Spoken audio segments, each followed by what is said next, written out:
So Mary finds the garden and starts gardening. And she doesn't know much, but she seems, from my perspective, and I also don't know much about gardening, seems to be doing the right things. She's pulling the grass, which is one of the more common things to be a weed, because, grass just grows and grows and grows and grows everywhere. And it sends out rhizomes and it spreads under the ground and it has seeds and it spreads above the ground. So grass just kind of spreads. And so it tends to encroach on the plants that you want. So she's pulling the grass and loosening the soil.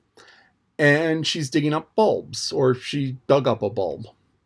Now, as she said, as the book says, daffodils, a whole bunch of plants grow from bulbs. And the bulbs of daffodils and the bulbs of tulips and the bulbs of hyacinths look like onions, um, look like garlic. And the way these plants grow and reproduce is, yes, they do put out some seeds. But what happens is the bulb grows up out of the ground and grows up leaves, big, tall leaves. And leaves photosynthesize. So at the beginning of the year, the bulb is full of energy and it sends up leaves and it slowly shrinks over the year. But as summer comes, the plant leaves start producing sugars and allow the bulb to grow bigger and bigger and bigger. And what happens is sometimes when the bulb gets big enough, a little bulb comes up on the side of it so that you have inside of the bulb, peel off one layer, you have a little one growing up in the side of it. And this little one gets bigger and bigger and bigger because it's feeding off of the leaves of the mother plant. And the next year, it may be big enough to put out leaves of its own. So it grows bigger, bigger, bigger, bigger, and then it splits into two. And so, talked about snowdrops. These snowdrops were planted some time ago, and just thousands of them because they grow and they spread and they grow and they spread and they grow and they spread. I have some daffodils that growing out front. It's fall right now when I'm recording this, so the daffodils are all dead and hibernating because they grew, the leaves grew up, and the bulbs grew, and the leaves died off, and the bulbs are resting until next winter, or until next spring. But I have daffodils that I got from a friend, and the friend got them from his mother. His mother had these huge beds of daffodils. And with things like daffodils, plants with bulbs, what you have to do is you have to go in and thin them out. Because as the grass was crowding in the bulbs, crowding in the things growing up, the bulbs themselves, the daffodils themselves, can crowd each other. So what you do is you go in and you dig up all of the bulbs. You do this in the fall. You dig up all of the bulbs. And the ones that have two bulbs together or three bulbs together, you break apart and then you plant them. And you plant them a few inches apart so that they have room to shoot up, they have room to grow, they don't crowd each other. And then when you do this, once your garden is full of whatever, or you have as many as you want, so you'd have like daffodils and tulips and other things, then once you have enough of what you want, then you can take those daffodils and transplant them elsewhere or give them to somebody. And so this friend had just bags full of daffodil bulbs.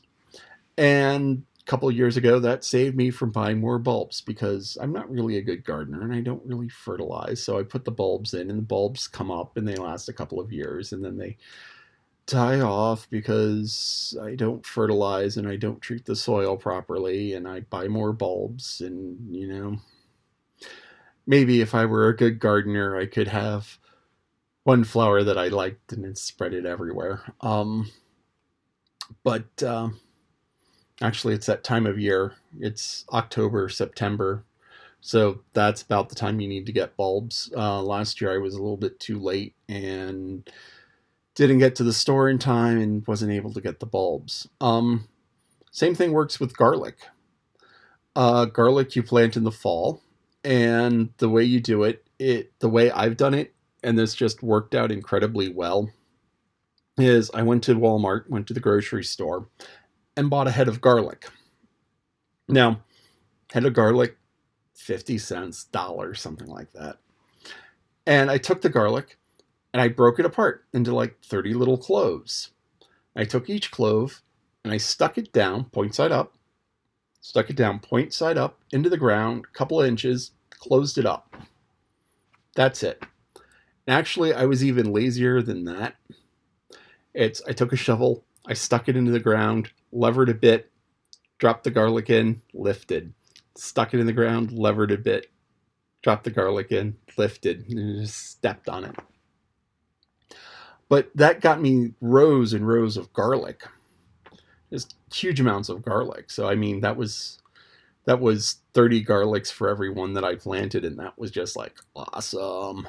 So it was like one head of garlic gave me 30 heads of garlic. So I just had a bushel of garlic. It's like, that was cool. That was my first successful farming endeavor.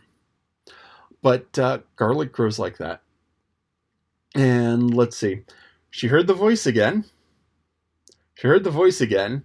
Asked Martha about it. And Martha was like, no, don't go looking. Don't go hunting. But Mary is very persevering. So Mary is very persevering, and she will probably get to the bottom of whatever that noise is. So she'll probably get to the bottom of what that noise is. And she's excited that she'll probably get to meet Martha's mother and brother Dickon, because she's heard stories about these people. And they've all been wonderful stories because Martha loves her mother and Martha loves Dickon. And because she loves them both, she tells good stories about them. So tells stories about them that make them look good. So something to keep in mind. When you talk about people, talk about them in a way that makes them look good. And that is that.